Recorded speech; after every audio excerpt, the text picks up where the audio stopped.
Bien, bonjour à toutes et à tous. Merci pour votre présence et merci aux techniciens pour le film. Donc, je me présente Philippe Billet, je suis professeur de droit à Lyon 3. Je dirige l'Institut de droit de l'environnement et j'ai accepté à la demande de Michel Lusseau d'intervenir pour 6 cours que j'ai intitulés assez sobrement « Rupture à l'ère de l'Anthropocène ». L'idée étant globalement de montrer comment un certain nombre de changements transformateurs vont avoir des incidences sur la règle et comment le droit va devoir s'adapter pour appréhender les nouveaux rapports que l'on a à l'environnement. Le précédent cours, qui était le cours inaugural, j'avais traité de la question de la personnification de la nature. Et cette fois, je vais continuer dans le rapport homme-animal en traitant d'un cadre un peu particulier qu'on appelle la pollinisation et de montrer comment le droit s'en est emparé, alors qu'a priori, on n'aurait pas idée que le droit puisse, on va dire, mettre son nez dans ces questions, parce que ça reste quand même d'abord et avant tout quelque chose de scientifique. Alors tout d'abord, pourquoi est-ce qu'on s'intéresse à cette question ? Parce qu'il y a une très forte antériorité des liens entre l'homme et l'abeille. On en trouve des traces dans les plus anciens écrits de l'humanité. Par exemple, les écrits de Sumer nous renseignent par exemple que l'abeille était l'objet de vénération. Elle est également utilisée comme symbole dans les hiéroglyphes égyptiens. Et le miel et la cire ont, pendant des siècles, constitué les éléments, les seuls bienfaits, on dira perceptibles, des bienfaits de l'élevage des abeilles ou du prélèvement de miel qu'on dira sauvage, parce qu'on va voir qu'il y a une grande distinction que l'on doit faire entre, d'un côté, l'abeille domestique et de l'autre, les pollinisateurs dits sauvages. Je dirais bien, de ce point de vue, que l'emprise de l'humain sur l'abeille se caractérise sous cet aspect, mais j'y reviendrai, c'est qu'on va distinguer l'aspect sauvage, ce qu'on appelle les res nullius, les choses sans maître, et les res propria, les choses appropriées. Mais pendant des siècles, alors qu'on connaissait les bienfaits de l'abeille, on ignorait comment est-ce que cela fonctionnait. Et pendant des siècles, on est resté sous un dogme de l'anémophilie, autrement dit, la reproduction des végétaux se faisait parce qu'un élément était porté par le vent.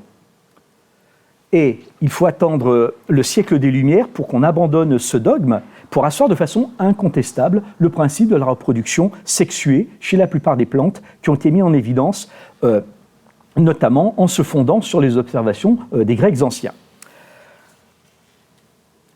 On peut en retrouver d'ailleurs des traces chez Darwin qui montrent très bien, notamment lorsqu'il étudie les orchidées, la question de la coévolution orchidée-abeille, notamment par les formes qui vont progressivement évoluer chez les orchidées pour considérer être un appât finalement pour les abeilles. Alors, puisqu'on parle de pollinisation, d'abord de quoi parle-t-on ? De quoi parle-t-on ? La pollinisation, c'est le transfert du pollen des organes sexuels mâles, qu'on appelle les étamines, aux organes sexuels femelles, les pistils, des plantes qu'on dit phanérogames, c'est-à-dire celles qui ont des noces aériennes, par la fécondation de la plante et pour la fructification. Et cette pollinisation, en fait, on en connaît 2 grandes catégories. La pollinisation qu'on dit biotique, c'est-à-dire l'agent de dispersion du pollen, c'est un animal, qu'il s'agisse d'un vertébré, d'un invertébré.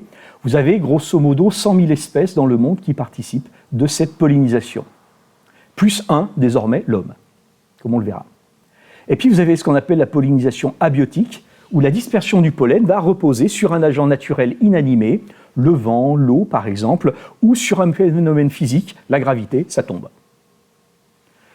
Voilà un schéma bref pour vous expliquer comment fonctionne la pollinisation. On se rend bien compte que l'introduction de l'abeille dans la plante est indispensable pour transférer le pollen, au cœur de la plante, où il va s'acheminer vers les œufs des ovaires en descendant le long du col du pistil. Et les œufs ainsi fécondés produiront des graines et l'ovaire se transformera en fruit. Donc vous comprenez bien que sans l'intervention de l'abeille, il ne peut pas y avoir fructification. Alors quelques éléments de la pollinisation biotique que l'on peut trouver. Il y a l'abeille, effectivement. Vous avez également des scarabées, vous avez des oiseaux, colibris, vous pouvez avoir des souris. Vous pouvez aussi avoir des chauves-souris, notamment des chauves-souris fructivores. Et puis vous avez l'homme. Notamment en Chine, on a ce qu'on appelle les hommes abeilles qui montent dans les arbres et qui pollinisent à la main parce qu'il n'y a plus suffisamment de pollinisateurs pour réaliser l'opération. La seule qui se fait de façon commerciale, c'est la pollinisation de la vanille à Madagascar. Faute de quoi, il ne peut pas y avoir fructification. Alors, pourquoi est-ce qu'on s'intéresse à l'abeille finalement? Pourquoi est-ce qu'on s'intéresse d'abord aux pollinisateurs et nous verrons ensuite à l'abeille? Tout simplement parce que on se rend compte qu'il y a une crise, ce qu'on a appelé la crise de la pollinisation, avec un effondrement des colonies qu'on appelle le Colony Collapse Disorder. C'est sous l'influence d'ailleurs de divers facteurs qui affectent non seulement d'ailleurs les hyménoptères qui sont domestiques ou sauvages comme les abeilles, mais également les lépidoptères, donc les papillons, les chiroptères, les chauves-souris, les suimangas, donc tous les passereaux des zones tropicales et subtropicales. Et par exemple, on a constaté que la population américaine de la chauve-souris à long nez du Mexique, qui se nourrit donc de l'agave, serait tombée grosso modo de 10 000 à 1000 individus en moins de 20 ans. Et de leur côté, les apiculteurs auraient perdu, selon les régions du monde, entre 30 et 70% de leur cheptel. Alors, la difficulté que l'on a, c'est qu'on est bien capable d'appréhender la disparition des pollinisateurs domestiqués. En revanche, c'est beaucoup plus délicat d'appréhender celles qui restent sauvages, puisque la pollinisation non domestique reste quand même assez peu documentée, mais pour autant, ça n'en existe pas moins. Et si on extrapole les observations qui sont faites sur les pollinisateurs domestiques, on peut très facilement les reporter sur les pollinisateurs sauvages. Alors, pour pouvoir appréhender ces éléments, on se rend compte que finalement le service n'existe qu'à partir du moment où il disparaît. On se rend compte qu'il existait du jour où, ne produisant plus ses effets, on se rend compte, il était là. Parce que c'était un service naturel, ne nécessitant pas l'approche de l'homme. Et pour le protéger, puisqu'il s'agit quand même d'un phénomène mondial, vous avez eu toute une série de dispositions internationales qui sont intervenues pour protéger les pollinisateurs. Par exemple, l'International Pollinator Initiative, donc la Convention des Nations Unies sur la diversité biologique de 1992, va donner lieu en 2000 à cette initiative internationale sur la conservation et l'utilisation durable des pollinisateurs. Vous noterez quand même la terminologie qui est très parlante, l'utilisation durable des pollinisateurs. On verra d'ailleurs qu'on va créer ce qu'on appelle l'abeille qui était jusqu'à présent industrieuse et qui va devenir industrielle. L'objet de cette initiative, c'est de surveiller et contrôler le déclin des pollinisateurs, d'en déterminer les causes et de voir quel est son impact sur les services de pollinisation. C'est se pencher sur l'absence d'informations sur la taxonomie des pollinisateurs. C'est surtout d'estimer la valeur économique de la pollinisation, l'impact économique du déclin de la pollinisation, de promouvoir la conservation, la restauration, l'utilisation durable et la diversité de ces pollinisateurs dans l'agriculture et les écosystèmes. Et en fait, cette initiative internationale va donner lieu à des initiatives filles, puisqu'on va en retrouver en Afrique, on va en retrouver dans le Pacifique, et grosso modo, elles ont à peu près toutes les mêmes dispositions dans ce cas-là. Par exemple, la FAO va coordonner ces initiatives en relation étroite avec toutes les autres structures, et préparer ce qu'on a appelé des plans d'action internationaux en faveur des pollinisateurs. L'idée étant de promouvoir, une fois encore, la conservation, la protection, la restauration des habitats des pollinisateurs, et surtout cette documentation, puisqu'une fois encore, si on peut appréhender le phénomène par sa disparition, on a de la peine à le mesurer en tant que tel, s'agissant des éléments sauvages.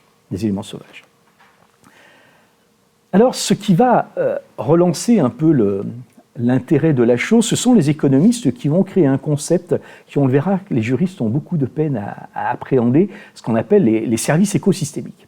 Ce qu'on appelle les services écosystémiques qui ont été mis en évidence dans le Millennium Ecosystem Assessment de 2005 et qui met en exergue d'ailleurs, puisqu'il y figure dans son rapport, ce qu'on appelle le service de pollinisation. Et surtout, par ce fait, tous les risques qui sont liés à la disparition des pollinisateurs qui apportent ce service. Ces services, puisqu'il s'agit d'une approche économique, vont faire l'objet d'évaluations monétaires sur la base d'une étude d'une centaine de plantes utilisées pour la consommation humaine. Et on va constater que cela atteindrait grosso modo une valeur de 153 milliards d'euros par an, soit entre 9 et 10% de la valeur de production agricole mondiale pour l'alimentation humaine.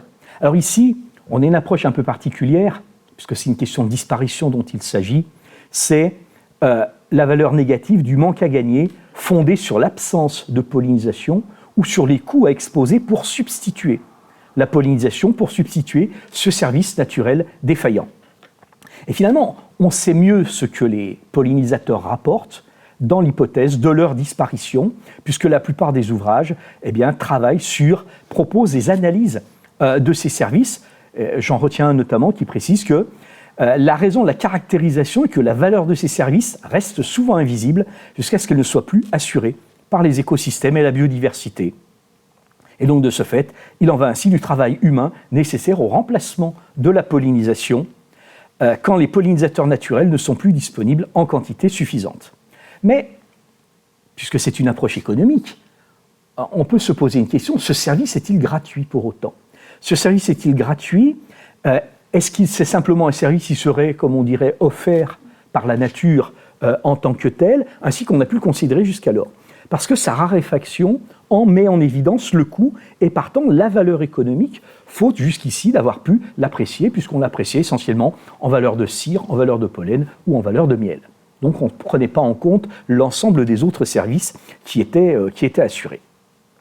D'où le fait que l'on s'interroge sur la possibilité d'avoir ce que l'on appelle les paiements pour services écosystémiques. Dès lors que l'on envisage ces services, alors peut-être quelques mots si vous ne savez pas ce que c'est exactement. En fait, vous avez 4 catégories de services écosystémiques qui sont les bénéfices que l'homme retire des écosystèmes, à ne pas confondre avec les services environnementaux, qui sont les services que l'homme procure aux écosystèmes pour que les écosystèmes produisent des services qui sont, eux, les services écosystémiques. Et on verra que dans ce cadre, dans le cadre de la protection des pollinisateurs, on est dans les deux champs. Vous avez 4 catégories de services. Vous avez tout d'abord le service support. Eh bien, ce sont tous les services qui sont nécessaires à la production des autres services. Vous avez également les services d'approvisionnement qui permettent à l'homme d'obtenir des biens commercialisables ou non, comme par exemple le service de production du miel par les abeilles. Vous avez les services de régulation qui sont obtenus par le biais d'interventions sur les processus écosystémiques, comme par exemple la pollinisation, et puis tous les services culturels et sociaux, qui sont en fait ce qu'on appelle les aménités environnementales, autrement dit, les bénéfices non matériels obtenus par l'homme à travers les écosystèmes, par un enrichissement spirituel, un développement cognitif, des éléments culturels, et les éléments que je vous avais visés concernant l'abeille le montrent bien à travers notamment toute la mythologie. Alors ces services, comment est-ce qu'on les appréhende dans le cadre de la pollinisation,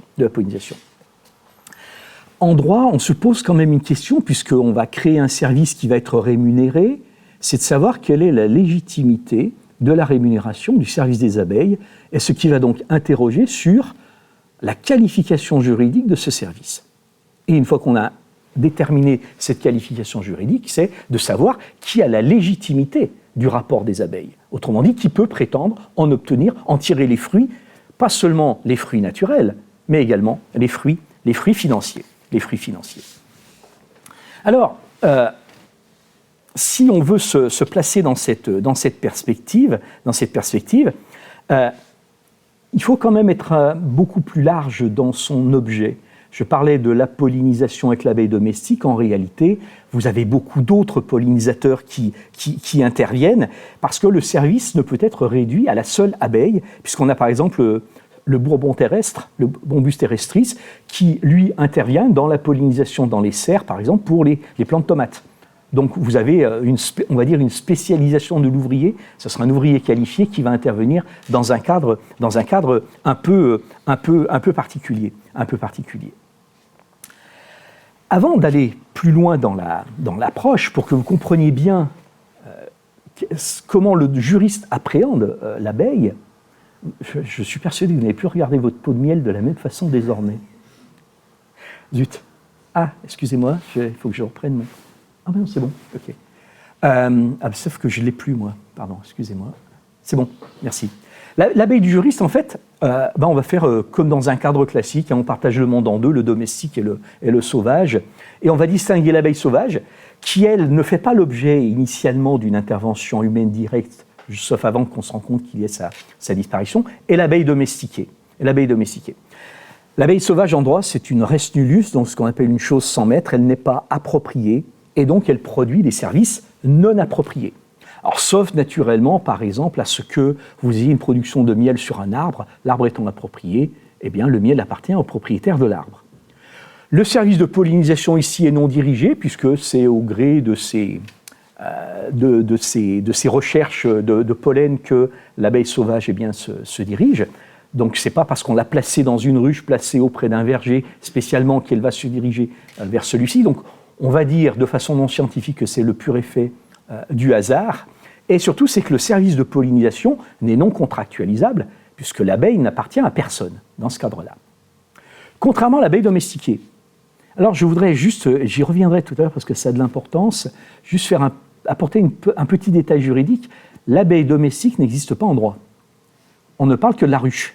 On ne parle jamais de l'abeille, de la propriété de l'abeille, elle n'existe pas, on parle que de la propriété de la ruche. Et c'est parce que l'abeille est dans la ruche et que la ruche appartient à un apiculteur qu'elle est rattachée au fond à perpétuelle demeure selon la formule juridique et que donc de ce fait, l'abeille est appropriée. Donc si j'emploie cette terminologie, elle n'est pas appropriée en droit, mais elle passe peut-être mieux pour comprendre ce dont il s'agit. L'abeille domestique, donc, c'est une res propria, une chose appropriée, dans une dimension collective. C'est un immeuble par destination parce qu'elle est dans la ruche, donc elle n'est pas individualisée en tant que telle.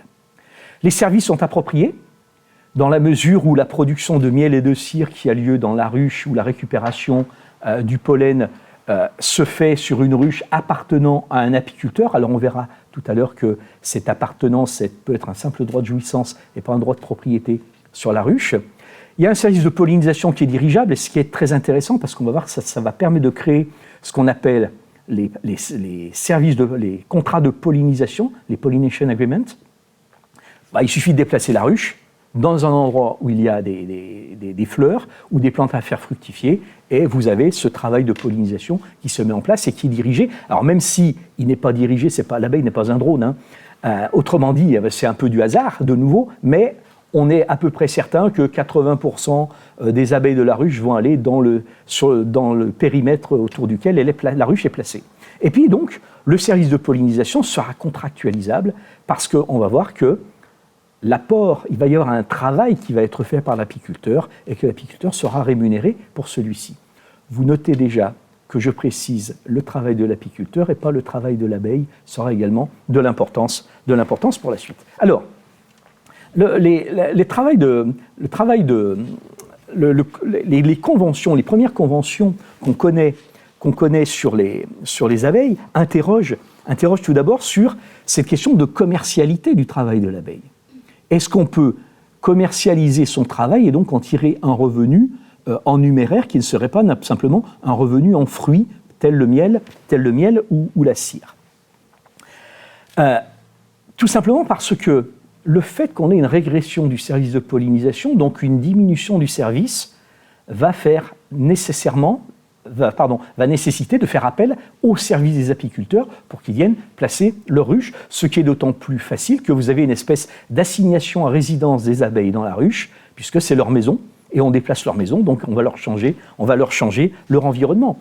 Et pour vous donner une petite idée de ce que peut représenter ce service de pollinisation, avec le déplacement des abeilles, vous avez plusieurs milliards d'individus qui sont déplacés dans une année aux États-Unis, dont certaines peuvent parcourir jusqu'à 20 000 km par an en camion pour traverser tous les États-Unis. Et donc, alors qu'en Europe, c'est simplement une centaine de kilomètres. Ce n'est pas simplement parce qu'il y a une différence dans les grands espaces, c'est qu'on considère que le revenu de l'apiculteur moyen aux États-Unis, c'est 80% les contrats de pollinisation, alors qu'en Europe, c'est de l'ordre de 5-10% seulement. Parce qu'on n'a pas du tout la même approche, on n'a pas du tout la même appréhension de la chose.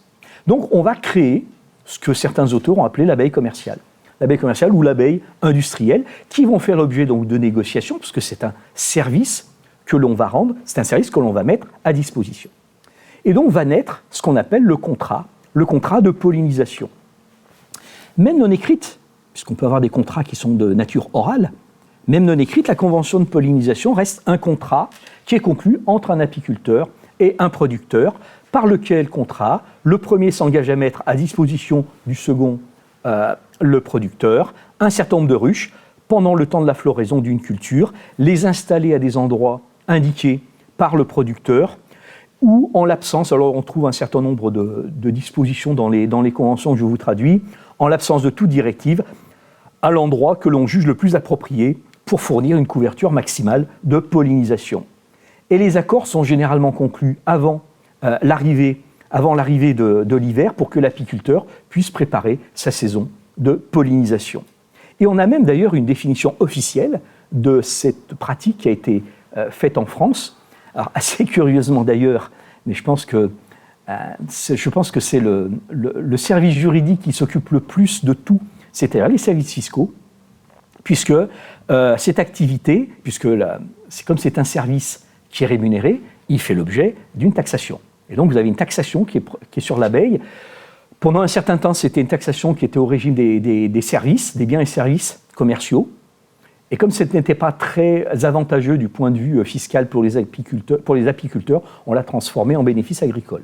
Et donc désormais, le contrat de pollinisation est taxé au titre des bénéfices agricoles. Mais ce qui est intéressant, c'est la façon dont les services de Bercy l'appréhendent. L'activité, c'est la mise à la disposition de ruches pour une durée déterminée auprès d'agriculteurs afin de valoriser la production de leurs plantations grâce au travail de pollinisation effectué par les abeilles. Donc on a une définition officielle de ce que c'est que ces contrats de pollinisation. En fait, il faut toujours faire attention de problèmes de temporalité, parce qu'on a l'impression que le contrat de pollinisation est né à partir du moment où on a constaté les effondrements des colonies. En fait, non. J'ai trouvé un certain nombre de manuels d'agriculture américains où on trouve ces contrats déjà dans les années 20. Alors même qu'il n'y avait pas cette disparition, mais c'était pour avoir plutôt un renforcement de la pollinisation, puisqu'une fois encore, c'est lié au hasard. Et vous avez par exemple un manuel, c'est Insect Pollination Cultivated Crop Plants, qui présentait il y a déjà 40 ans les contrats de pollinisation et les services, et qui évoquait les prix de mise à disposition des ruches et la mise en corrélation de la force des colonies avec les tarifs potentiels de location tels qu'ils avaient été étudiés une vingtaine d'années avant.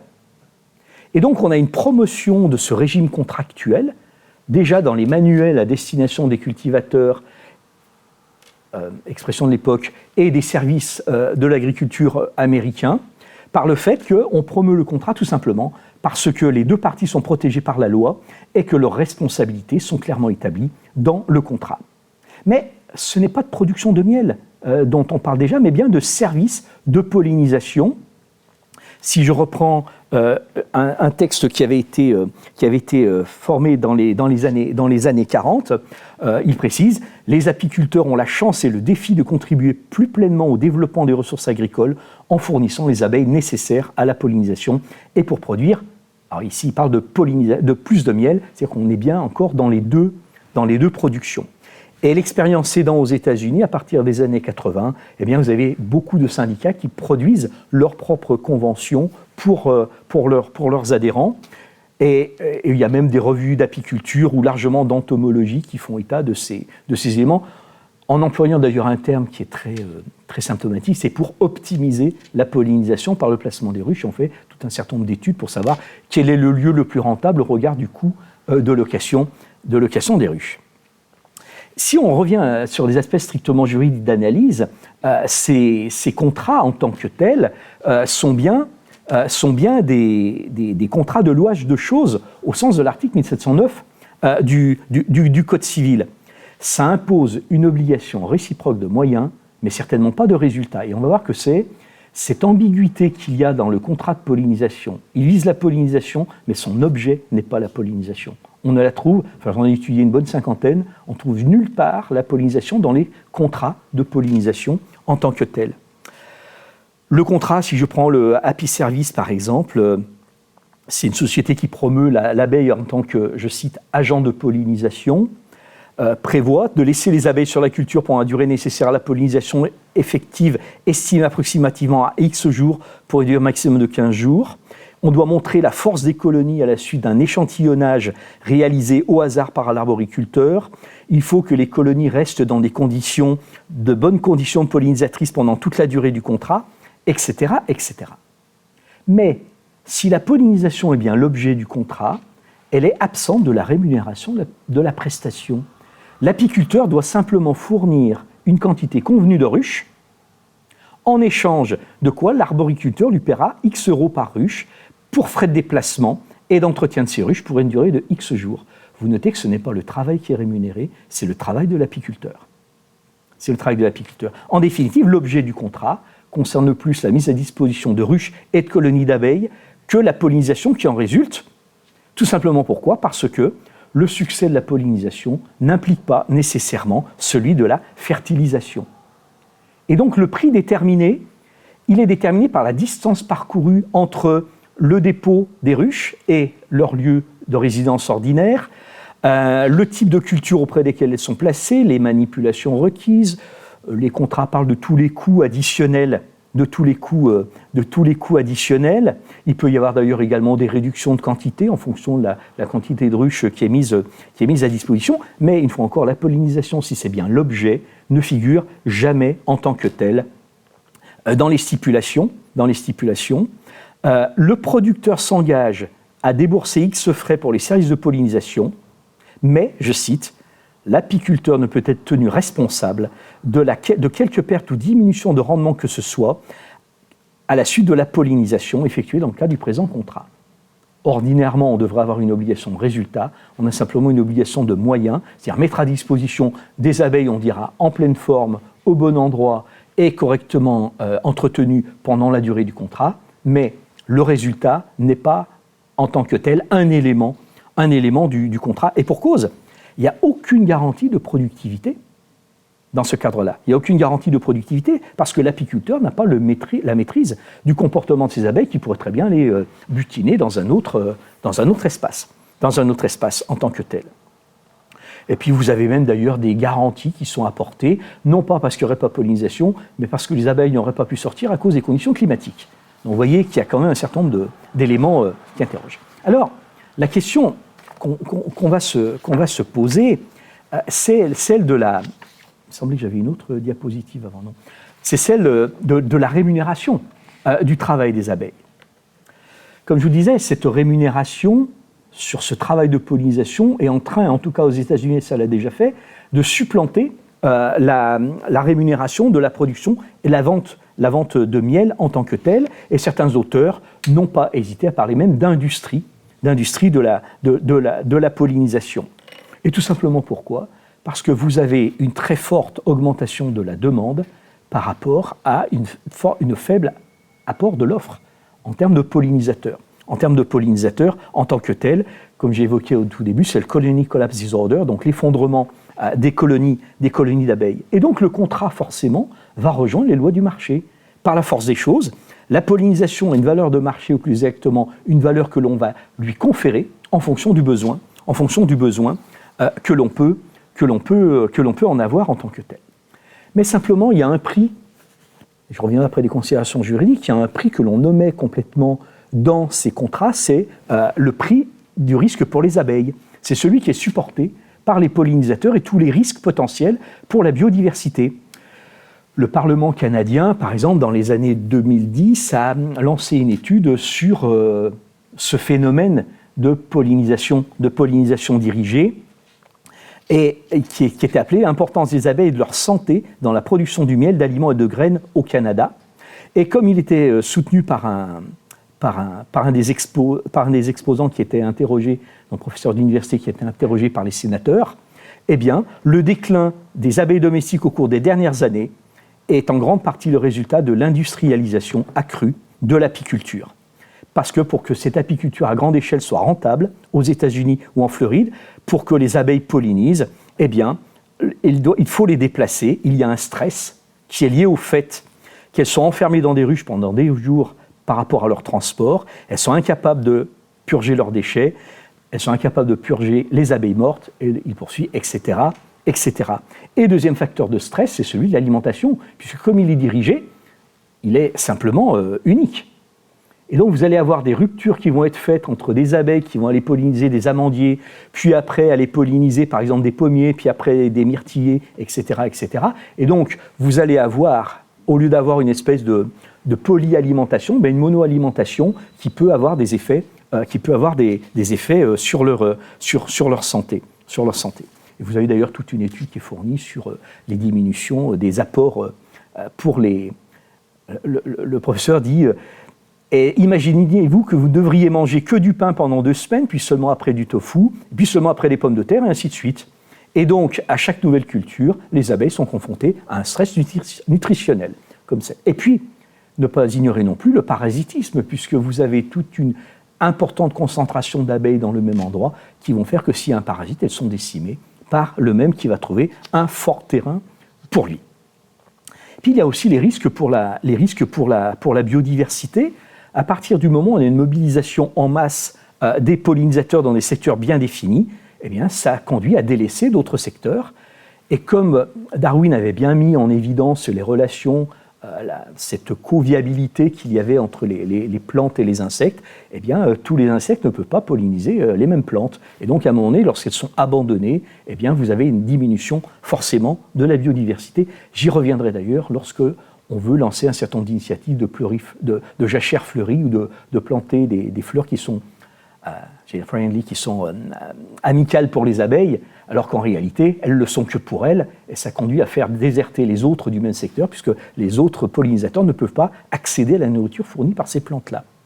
Donc ça peut être on verra une fausse bonne idée en tant que telle. Donc il y a des risques pour la pollinisation. Mais on doit quand même s'interroger, avec tout ça, sur la légitimité du profit des abeilles. La légitimité du profit des abeilles, pourquoi ? On sait qu'il existe un certain nombre de services contractualisés.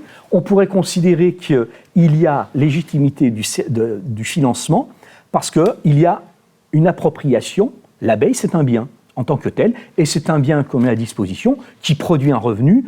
Comme autrefois, on pouvait louer un cheval ou louer un bœuf dans les champs pour tirer la charrue et qu'on faisait payer. Donc on est dans la même perspective. On trouve d'ailleurs, j'ai trouvé quelques ouvrages, notamment en histoire du droit, où on a des traces de baux à cheptel. Donc l'abeille est un cheptel, puisque c'est considéré comme un ensemble même type que les ovins, les caprins, les bovins, par exemple. Eh bien, des traces de baux à cheptel dès le XIVe siècle, où on met en évidence le fait que, et on le trouve d'ailleurs encore dans le Code civil, c'est le contrat par lequel on donne à l'autre des bestiaux à garder, à nourrir, à soigner, à condition que le preneur profitera de la moitié du croît. Donc à partir du moment où vous avez une augmentation, vous allez avoir un partage à parité, à la fois du produit de la ruche et de l'augmentation, puisque vous allez pouvoir avoir création de nouveaux essaims et donc de nouvelles ruches. Si par exemple vous mettez à disposition 20 ruches et qu'il y a 10 ruches de plus à la fin, eh bien c'est partage à parité, 5 ruches pour l'apiculteur et 5 ruches pour celui qui avait pris. Et donc la jurisprudence, d'ailleurs, ce qui est intéressant, parce que le texte ne parle que de bestiaux encore au XXIe siècle, la jurisprudence admet l'application pour les abeilles domestiques, puisqu'elle dit que ce bail peut porter sur toute espèce d'animal susceptible de croît et de profit pour l'agriculture et le commerce. Donc on a un bail qui est antédiluvien, mais qui est parfaitement adapté dans ce cadre-là. Alors, quel est le fondement de la rémunération dans tout ça ? Quel est le fondement de la rémunération ? Il est justifié pour l'un par la propriété des ruches et des colonies qu'elles abritent. C'est mon bien que je mets à disposition. Et pour l'autre, la rémunération est justifiée par le travail qu'il a pour maintenir et développer le cheptel, qui est mis à sa disposition pour favoriser sa production. Et donc, on peut trouver comme ceci un accord entre les deux parties. Et d'ailleurs, quelque chose qui est très révélateur de la classification que l'on fait des abeilles, c'est que les abeilles sont classées parmi les animaux de rente en tant que tels. Parmi les animaux de rente, écho aux dispositions de l'article 547 du Code civil sur ce qu'on appelle le droit d'accession, sur tout ce qui est produit, pour tout ce qui est produit par la chose. Sauf que la rente traditionnelle de l'abeille, qui était jusqu'à présent le miel et la cire, eh bien, est modifiée. Et on peut considérer en définitive que ce qui fait fondamentalement la légitimité du rendement, c'est que l'abeille dans la ruche ne peut pas s'en sortir sans l'homme. Et donc ce ne serait, entre guillemets, que la contrepartie des bons soins que lui apporte l'apiculteur et qu'il en retirait de ce fait, le revenu. Et donc l'entretien de la force de travail des abeilles en les nourrissant notamment avec du sucre l'hiver, la quiétude de leur repos hivernal, sont rémunérés par les gains de cire et de miel. Alors naturellement, pour autant qu'on adhère aux conditions de leur domestication. Alors la prestation de pollinisation en tant que telle, la question de la rémunération même du service de pollinisation, parce que jusqu'à présent on ne parlait que de miel et de cire, interroge quand même. Elle interroge quand même d'un point de vue juridique cette prestation partage cette caractéristique qui est commune à toutes les pollinisations, c'est qu'elle n'est pas recherchée par l'animal qui les effectue. Elle est en fait accidentelle. En revanche, elle peut être recherchée par le propriétaire des colonies qui peut, à la demande, les diriger artificiellement, s'y conduit à distinguer ce qu'on peut appeler un service global et passif par rapport à un service qui serait ciblé et actif. Donc il y a cette distinction entre les deux éléments. Et ce service ciblé et actif a pour, finalement, coût l'intervention de l'apiculteur et des moyens matériels qui sont mis en œuvre, une fois encore, sans assurance que la pollinisation soit effectuée dans les conditions que l'on souhaitait. Donc le bénéfice, une fois encore, reste incertain. D'ailleurs, il est aussi incertain dans l'identification des abeilles qui effectuent cette pollinisation, parce qu'on pourrait très bien avoir des abeilles non domestiques ou des abeilles venant d'un autre apiculteur qui viennent dans le même champ pour lequel l'apiculteur n'est pas rémunéré, alors qu'elle pollinise, alors que l'autre qui lui a mis ses ruches à disposition se fait payer la pollinisation. Ça interroge quand même, de ce point de vue, parce que ça rémunère finalement un service qui est totalement, on dira, aléatoire. Alors, on s'interroge. Pourquoi on s'interroge sur ce point? Tout simplement parce que est-ce qu'il ne pourrait pas y avoir, d'un point de vue plus général, une patrimonialisation du service de l'abeille? Il ne pourrait pas y avoir une patrimonialisation du service de l'abeille. Finalement, est-ce que le propriétaire des ruches a des droits sur leur service de pollinisation rendu par ces abeilles? Est-ce que les services que ces abeilles effectuent sont appropriés par lui? Est-ce qu'on ne pourrait pas considérer au contraire qu'il s'agirait d'un bien commun? Ou appellation assimilée, donc qui ne lui appartiendrait pas en tant que tel. Et cette gestion contractuelle des abeilles, en fait, parce que c'est bien de ça qu'il s'agit, puisqu'il s'agit d'un contrat, isole une de leurs qualités particulières, c'est de rendre le service écosystémique de pollinisation et ses corollaires de préservation de la biodiversité et de sécurité alimentaire. Et s'interroge pourquoi? Eh bien, tout simplement parce qu'on peut s'interroger sur est-ce que cette propriété de la capacité de produire des abeilles est aussi souveraine qu'on l'imagine? Est-ce qu'elle est appropriée et partant appropriable? Et est-ce qu'elle est aussi personnelle? Autrement dit, elle appartient à une personne qui est le propriétaire de l'abeille. Est-ce qu'elle est aussi personnelle qu'on le laisserait supposer?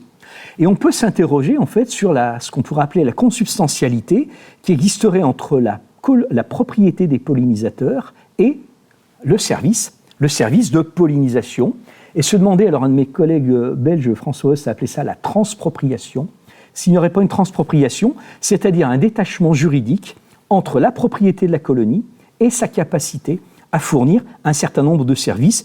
Il le définit d'ailleurs de la façon suivante: une concession d'usage multiple sur un même bien à multiplicité titulaire. Alors pour que ça vous parle un peu plus, imaginez un monument historique. Ça signifie que le mur du monument appartient au propriétaire et l'historicité appartient à la nation. Et on fait une distinction entre les deux éléments, et c'est d'ailleurs ce que fait le Code du patrimoine, dans la mesure où on va imposer une servitude spécifique d'historicité sur le monument, qui échappe totalement au propriétaire, et qui est indemnisé le cas échéant parce qu'il fournit un service d'intérêt général, qui est l'historicité de son monument. Et il garde la propriété de son mur, sur lequel il ne peut plus agir parce qu'il en est le support. On pourrait imaginer la même chose pour les abeilles. C'est-à-dire que l'abeille en tant que telle appartient bien à l'apiculteur, Elle fournit un service privé appropriable qui est la production de cire et de miel. En revanche, elle rend un service collectif qui est le service de pollinisation. Ce service de pollinisation n'appartenant pas au propriétaire, parce que c'est un service d'intérêt général, alors il ne peut pas être rémunéré pour ce service. Vous voyez, la question de la qualification ici est essentielle, de savoir s'il y a appropriation ou pas. Si on considère que ça n'est pas approprié, on peut imaginer, non pas rémunérer, puisque ce n'est pas un travail, mais indemniser l'apiculteur pour le service qu'il rend d'entretien de ses abeilles, parce qu'elles vont rendre un service collectif, contrairement au fait de sa rémunération, qui serait le prix d'un service qui lui appartient et qu'il fournit à la collectivité. Vous voyez ? Et c'est très important parce qu'on va voir que le Parlement européen, notamment, s'est interrogé sur toutes les subventions qu'on va octroyer aux apiculteurs. Comment est-ce qu'on doit... Est-ce que ce sont des subventions au sens strict, sans contrepartie ? Ou est-ce qu'au contraire, on imagine qu'il y a cette contrepartie qui est ce service de pollinisation ? Or, c'est bien parce qu'il a un intérêt général à la pollinisation qu'on peut imaginer qu'il y ait une intervention publique pour le financement de l'entretien des abeilles. Sinon, cela n'aurait pas de sens. Ça n'aurait pas de sens, vous voyez. Et donc, cette qualification du service est essentielle sur les options politiques qu'on peut prendre d'intervention dans ce cadre-là. D'intervention dans ce cadre-là. Alors, donc, il faut donc s'interroger. Quels sont les droits sur les services des abeilles, finalement ? Quels sont les droits sur le service des abeilles ? Le service... Parce qu'on a ici un service qui est individualisé. Un apiculteur a des abeilles qui met au service d'une personne. Mais qu'en est-il au contraire lorsqu'on a des services qui ne sont pas individualisés par des pollinisateurs qui ne sont pas appropriés ? J'entends la pollinisation qu'on qualifiera de sauvage et non pas de pollinisation dirigée. On voit cette question surgir avec le Parlement européen qui s'est interrogé sur justement la légitimité de pouvoir rémunérer en tant que tel. Le Parlement européen, il a établi une clé de répartition des prestations apiculteurs-abeilles. Après avoir relevé que l'apiculture et la biodiversité dépendent les uns des autres, il considère que par la pollinisation, les colonies d'abeilles fournissent des biens publics importants du point de vue écologique et rendent des services de premier ordre en matière d'environnement, et que dans cette perspective, les apiculteurs sont plus que des intermédiaires, plus que de simples propriétaires des abeilles qui rendent le service. La bonne gestion de leur colonie conditionne la bonne exécution de ces services et qui constitue en soi, et vous notez bien, c'est la gestion de la colonie qui constitue le service, constitue en soi un service qui justifie une contrepartie financière pour les inciter à avoir une gestion raisonnée, sauf à prendre le risque, naturellement, de perdre leurs biens ou de voir diminuer leur récolte. D'ailleurs, on imaginerait mal un apiculteur revendiquant une augmentation du paiement du service qu'il rend en disant « je vais faire la grève des abeilles et charme ma ruche », parce qu'il va perdre tout son cheptel. Donc imaginez, vous avez de ce point de vue-là une espèce de rapport dominant-dominé qui est inversé dans ce cadre-là. Et finalement, on ne sait plus qui devient l'esclave de qui en définitive. Mais on a bien ici, dans ce... J'essaie de reprendre... Voilà. Reprendre mes éléments, ce sera après. Voilà. Vous avez donc en droit de l'Union, désormais, un soutien. Vous avez un soutien direct à l'apiculture qui est admis par l'Union européenne et qui n'est pas dans le sens de la reconnaissance d'une prestation particulière, mais simplement, c'est pour inciter à des actions pour améliorer les conditions générales de production et de commercialisation de l'apiculture. Dans un premier temps, on s'intéresse qu'au miel. Et ce n'est qu'à partir du moment où on constate qu'il y a le Colony Collapse Disorder que l'on va intervenir beaucoup plus largement avec des éléments au soutien des apiculteurs. Et la preuve, les premières mesures agro-environnementales, qu'on n'appelait pas encore mesures agro-environnementales et climatiques, notamment à partir de 2007, il y a des MAE-API, qui vont préfigurer la politique agricole sur la base de laquelle les États vont instaurer des mesures spécifiques. Et la France, d'ailleurs, a mis en place un dispositif amélioration du potentiel pollinisateur des abeilles domestiques. Ce qui veut dire que, puisque vous avez quand même un contrôle de l'Union européenne des subventions qui sont accordées aux agriculteurs, vous avez le principe du subventionnement des apiculteurs pour le potentiel de pollinisation qui est décidé dans le cadre de l'Union européenne. Et en droit français, vous avez tous les ans la mise en place de ces mesures agro-environnementales, API, pour l'amélioration du potentiel de pollinisation, avec tout un cahier des charges. Alors, simplement, c'est vraiment de l'industrie, puisque on ne peut prétendre obtenir des subventions qu'à partir de 100 ruches. Enfin, ça oscille entre 100 et 75, ça dépend d'un certain nombre d'éléments. Vous avez des zones qui sont définies, c'est 72 ruches le minimum. La distance minimale entre deux emplaçants doit être de 1000 mètres, sauf obstacle, etc. Donc vous avez quand même quelque chose qui est très cerné, qui est très sérieux et qui peut s'appliquer qu'aux apiculteurs, on dira professionnels. Avec une difficulté quand même, parce que y avait un superbe roman de Vincenot qui s'appelait Le berger des abeilles, et vous avez Henri Vincenot, et vous avez quand même une technique qu'on appelle la transhumance des ruches. Comme si c'était des moutons. C'est-à-dire qu'en fait, vous avez ce qu'on appelle les remontées de pollinisation. C'est-à-dire qu'en fait, comme vous avez des floraisons qui sont étalées dans le temps et dans l'espace, eh bien, on va faire remonter les ruches. On va suivre la floraison en définitive, avec une difficulté qui est assez non maîtrisée, c'est que normalement, lorsqu'on change de département, il faut obtenir des certificats vétérinaires sur la bonne santé des abeilles. Vous notez que c'est lorsqu'elles sont transportées qu'il faut un certificat. Lorsqu'elles volent toutes seules, elles n'en ont naturellement pas besoin. Alors, il y a quand même un élément sur lequel on peut s'interroger, puisque l'abeille rend des services, c'est de savoir est-ce que l'homme rend des services à l'abeille. Autrement dit, on va voir que là où on a mis en place des contrats pour utiliser l'abeille, on va mettre en place des contrats pour préserver l'abeille. Vous avez toute une série de contrats pour protéger le service environnemental des pollinisateurs, déjà ne serait-ce que par le maintien de la diversité végétale. C'est bien le maintien de ces diversités qui va faire que vous avez un maintien des populations de pollinisateurs, mais pas seulement des pollinisateurs domestiques. Et d'ailleurs, c'est dans ce cadre que les États ont la possibilité de mettre en place des programmes apicoles. Vous avez notamment une résolution du Parlement européen sur les perspectives qui prévoit, qui est d'ailleurs très orientée sur l'économie, et qui précise que le fait que les abeilles et autres pollinisateurs assurent la pollinisation et sont dès lors garants de la reproduction de nombreuses plantes cultivées et sauvages, eh bien, doivent faire l'objet d'une protection particulière dans un cadre contractuel. Et on va avoir d'ailleurs tout un certain nombre d'affectations des primes que l'on connaît en matière agricole, de mesures agro-environnementales, des primes pour soutenir l'apiculture qui vont être directement affectées. Je reviendrai en conclusion sur le programme apicole français.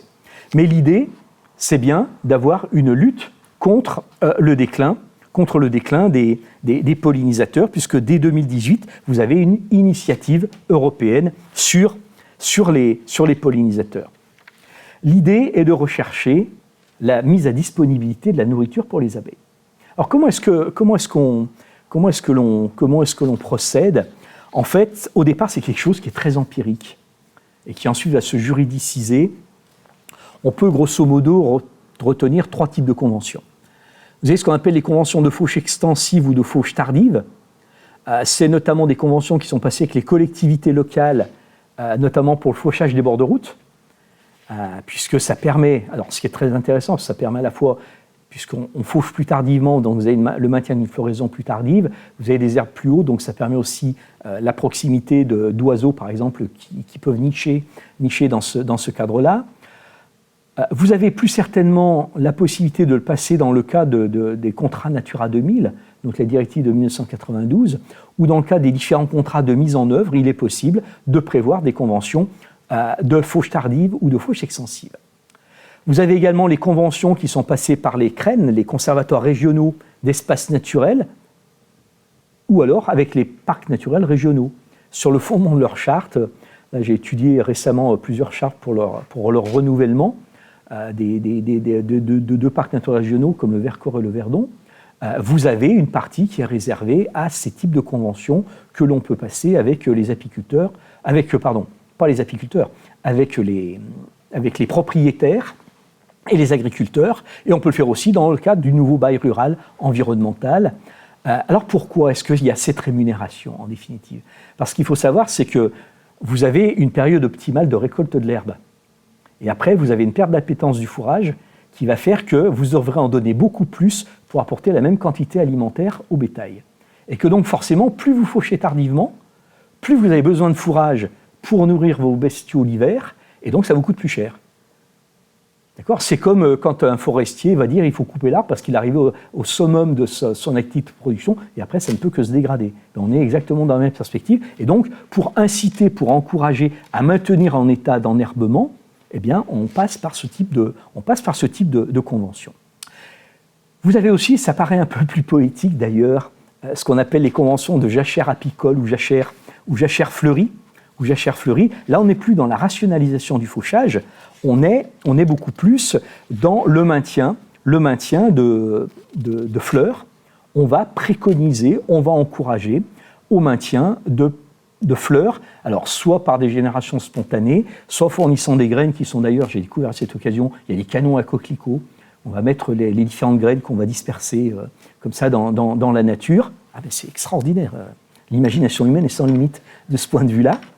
Alors, regardez un jour, si vous avez l'occasion, prenez une graine de coquelicot pour voir la taille que ça a. Effectivement, on ne peut pas les maintenir comme ça, c'est extrêmement minuscule. Et donc, on développe un certain nombre de dispositifs pour cela, et on va passer des conventions de jachère fleurie. Donc, le maximum de végétaux à fleurs pour le maximum de nourrissage des pollinisateurs. Alors, j'en ai repéré quelques-uns dans le cadre du réseau biodiversité pour les abeilles, par exemple. Vous avez la mise en place de ces contrats. Vous avez un contrat qui sont passés par les conseils départementaux et les agriculteurs. Alors, vous avez souvent des contrats types qui sont passés, qui peuvent l'être également par les fédérations départementales des chasseurs. Mais ça pose un problème quand même. Comme je vous le disais tout à l'heure, merci Darwin qui l'a mis en évidence en premier, c'est comme vous avez cette coviabilité, eh bien, vous avez une sélection forcément qui s'opère, puisque si on veut protéger les pollinisateurs domestiques, on va mettre des plantes qui sont pollinisées par les pollinisateurs domestiques, qui ne le seront pas nécessairement par les pollinisateurs sauvages. Et donc, vous allez nécessairement, à un moment donné, faire de la sélection non pensée, non souhaitée, parce que vous avez planté, on va dire, les mauvaises espèces au mauvais endroit. Alors, elles sont très bonnes pour celles qui en font leur ordinaire, mais elles sont très mauvaises pour toutes les autres. Ce qui veut dire qu'à un moment donné, elles vont partir. Et donc, vous allez avoir un appauvrissement de la biodiversité. C'est très intéressant quand vous regardez dans les communes les actions qu'elles mettent en place en fournissant aux gens qui ont des jardins des sachets de graines. Vous avez 15 espèces qui sont sélectionnées spécialement pour l'Apis mellifera, pour l'abeille domestique. Pas pour les autres. Donc, les autres ne sont plus là. Donc, les autres vont voir ailleurs. Et en allant voir ailleurs, elles délaissent notamment, si l'abeille ne pollinise pas le plant de tomate et que la petite bestiole qui elle le faisait n'est plus là parce qu'elle n'a plus à manger spécialement, eh ben, elle va voir ailleurs et puis vous n'avez plus cette fructification. Vous voyez, donc vous avez comme ceci un mauvais retour, on va dire. Il y a eu des études de l'INRAE extrêmement intéressantes sur ce point qui mettaient en évidence la dangerosité de la sélection des espèces végétales pour le nourrissage des abeilles. Et puis, je vous le disais, vous avez également différentes conventions de transhumance. L'idée étant quand même de maintenir ces bonnes conditions apicoles et environnementales. Alors, comme on est dans une perte et que la France est également affectée par ce risque-là, la France a mis en place deux plans. Alors, visiblement, le premier n'a pas bien marché puisqu'on retrouve les dispositions du premier dans le deuxième. Vous avez ce qu'on appelle le plan France Terre de pollinisateurs. Donc, c'était un plan national d'action 2016-2020 qui contenait précisément une vingtaine d'actions. 6 actions et on trouve toujours la même chose. C'est ce que je vous avais dit dans les premières dispositions en 2000 de la FAO sur l'initiative internationale pour les pollinisateurs. La première chose qu'on cherche, c'est la consolidation de la connaissance des espèces. Et on se rend compte qu'on ne connaît pas les pollinisateurs. Parce que vous avez toute une cohorte d'insectes auxquels vous ne penseriez jamais, qui sont faites les moustiques, par exemple, sont des pollinisateurs, pensez-y avant de les écraser, qui sont indispensables à la mise en œuvre des mesures opérationnelles. On ne peut pas mettre en place des mesures opérationnelles si on ne sait pas à quoi elles s'appliquent. Vous avez aussi des actions pour sensibiliser et former le public sur les pollinisateurs et les services qu'ils rendent. il faut apprendre aux gens que le miel est produit d'une certaine façon, que les fruits ne poussent pas comme ça dans la nature. Il y a quand même des actions écosystémiques dans ce cadre-là. Et puis, toute une autre série d'actions à parité pour engager les gestionnaires d'espace à appliquer des bonnes pratiques pour améliorer les conditions de vie des pollinisateurs et donc favoriser la pollinisation. Ce plan d'action, qui a été initié en France jusqu'en 2020, a été remplacé par le plan pollinisateur 2021-2026. 2021-2026, alors qui paraît un peu plus large parce que les mesures sont beaucoup plus détaillées et on se rend compte que sur les catégories, c'est quasiment les mêmes que les précédentes. Elle commence déjà par l'amélioration des connaissances scientifiques des pollinisateurs, mais là c'est aussi, et c'est bien mis en évidence, les pollinisateurs sauvages et les causes de leur déclin, et puis comment maintenant toujours la révérence au climat, et la quantification précise de l'impact du dérèglement climatique. Parce que ce qu'il faut penser, c'est que le dérèglement climatique ayant des conséquences sur la végétation, si vous avez des substitutions de végétation, vous allez forcément avoir des substitutions de pollinisateurs, puisque ce ne sont plus les mêmes espèces. Le développement des leviers économiques d'accompagnement des agriculteurs, des apiculteurs, etc.